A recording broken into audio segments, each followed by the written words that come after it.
10 محرم الحرام کی ایک خاص نسبت ہے سیدنا حسین رضی اللہ تعالی عنہ کے ساتھ، اور جب بھی محرم الحرام کا مہینہ آتا ہے تو ہم ہر جگہ سے سیدنا حسین رضی اللہ تعالی عنہ کے واقعات، ان کے فضائل، ان کے مناقب اور خصوصاً واقعہ کربلا کو سنتے آتے ہیں، سنتے ہیں، پڑھتے ہیں کہ واقعہ کربلا رونما ہوا اور ایسے ہوا، ایسی مظلومانہ طریقے سے شہادت ہوئی۔ واقعہ کربلا ہوا ہے 10 محرم الحرام کو، اس کی تردید نہیں، ہوا ہے، اور اس کا تقاضا بھی ہے کہ سیدنا حسین رضی اللہ تعالی عنہ کا ذکر خیر کیا جائے۔ لیکن یہ بات یاد رکھیں کہ سیدنا حسین رضی اللہ تعالی عنہ ہو یا دین اسلام کی کوئی بھی شخصیت ہو یا دین اسلام کا کوئی بھی حکم ہو، ان کا تذکرہ اگر قرآن مجید فرقان حمید کے مطابق ہوگا، ان کا تذکرہ اور فضائل اگر احادیث مبارکہ کے مطابق ہوں گے، ان کا تذکرہ اور فضائل اگر شریعت کی بتائی ہوئی حدود کے مطابق ہوں گی تو وہ تو قابل قبول ہوگا، وہ تو مانا جائے گا، وہ تو مستند اور اوتھینٹک ہوگا۔ کیوں؟ اسی لیے کہ قرآن مجید فرقان حمید بھی وحی ہے، اللہ رب العزت کی طرف سے جو نازل ہوئی وحی وہ ہے، اور احادیث مبارکہ بھی وحی ہے۔ فرق یہ ہے کہ قرآن مجید فرقان حمید وحی متلو ہے جس کی تلاوت کی جاتی ہے، اور احادیث مبارکہ وحی غیر متلو ہے جس کی تلاوت نہیں کی جاتی۔ نبی علیہ الصلوۃ والسلام جو کچھ فرماتے، وما ينطق عن الهوى ان هو الا وحی یوحى، اپنی مرضی سے نہیں فرماتے، اللہ رب العزت کی جو مرضی اور منشا ہوتی آپ علیہ الصلوۃ والسلام وہ فرماتے، گویا وہ بھی وحی ہے احادیث مبارکہ۔ تو جو واقعہ، جو روایت، جو حکم، جو فضائل اور مناقب اس وحی اور شریعت کے دائرہ کار حدود کے مطابق ہوں گی وہ تو مانی جائیں گی، لیکن جو واقعہ، جو احکامات، جو فضائل، جو مناقب شریعت کے حدود کے مطابق نہیں ہوں گی وہ مستند اور اوتھینٹک نہیں کہلائیں گی، ان میں شکوک و شبہات اور ان کے اندر اپنی طرف سے من گھڑت باتیں شامل کی جا سکتی ہیں۔ یہ بات میں اس لیے ذکر کر رہا ہوں کہ واقعہ کربلا کا تذکرہ قرآن مجید میں نہیں ملتا، واقعہ کربلا کا تذکرہ احادیث مبارکہ میں نہیں ملتا، سیدنا حسین رضی اللہ تعالی عنہ کی شہادت کے اشارے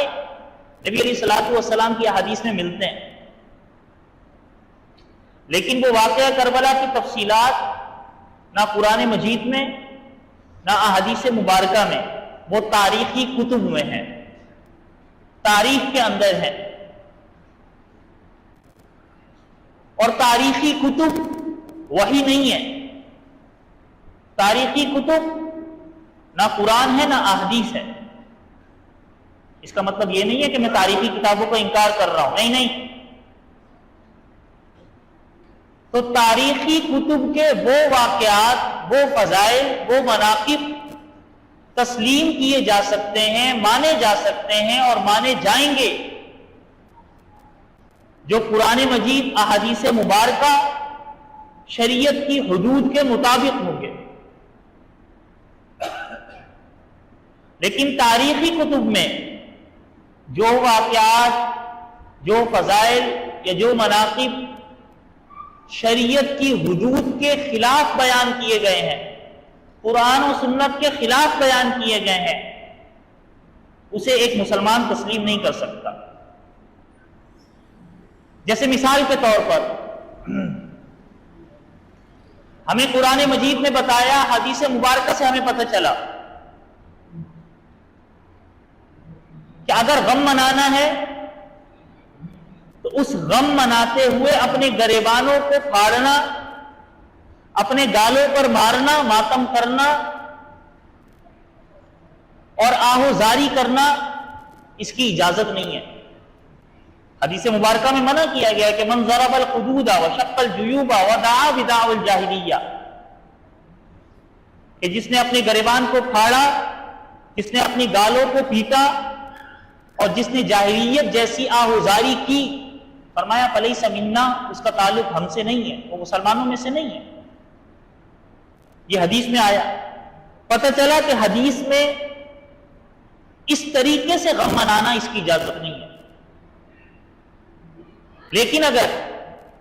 تاریخی کتب میں یہ واقعہ لکھا گیا یا یہ واقعہ ہمیں ملا کہ سیدنا حسین ابن علی رضی اللہ تعالی عنہ کی جب شہادت ہوئی میدان کربلا میں، تو اس وقت ان کے گھر والوں نے یا خواتین نے نعوذ باللہ اپنے سروں کے دوپٹے اتار دیے، یا نعوذ باللہ انہوں نے سوگ منایا یا غم منایا، یا اس طریقے سے انہوں نے ماتم کیا کہ اپنے گالوں اور کو پیٹا ہو۔ تاریخی کتب میں ہمیں یہ واقعہ ملا۔ لیکن یہ واقعہ، یہ طرز عمل تسلیم نہیں کیا جا سکتا، اسی لیے کہ قرآن و سنت اور شریعت کی حدود کے خلاف ہے۔ میں کیسے مان لوں کہ ایک مسلمان کیسے مان لے کہ وہ قرآن مجید اور وہ احادیث مبارکہ جو امام الانبیاء سید الکائنات حضور صلی اللہ تعالی علیہ وآلہ وسلم پر نازل ہوئی اور حضور علیہ الصلوۃ والسلام اسی قرآن و سنت کے احکامات پر عمل کرنے کی تلقین کرتے رہے، تو ایک مسلمان کیسے تسلیم کر لے کہ اس نبی علیہ الصلوۃ والسلام کے گھر والے یا اس نبی علیہ الصلوۃ والسلام کے نواسے اس قرآن و سنت کی خلاف ورزی کر رہے ہوں گے؟ ایسا قطعاً نہیں ہو سکتا۔ لہذا سب سے پہلے ہمیں اپنے ذہنوں میں یہ بات بٹھا لینی ہوگی کہ اگر تاریخی کتب سے کوئی واقعہ، کوئی فضائل، کوئی مناقب ہمیں ملتے ہیں تو ہم تاریخی کتاب پر بھروسہ نہیں کریں گے، چاہے جتنے بڑے امام نے لکھی ہو۔ ہاں، اس واقعے پر، اس فضائل پر، اس حکم پر، اس مناقب پر تب ہم بھروسہ کر سکتے ہیں جب وہ قرآن و سنت اور شریعت کے حدود کے مطابق ہو۔ اگر قرآن و سنت اور شریعت کے حدود کے خلاف ہوگا کوئی واقعہ، کوئی فضیلت، کوئی مناقب، کوئی حکم، تو اس حکم اور اس فضیلت کو ایک مسلمان مان نہیں سکتا۔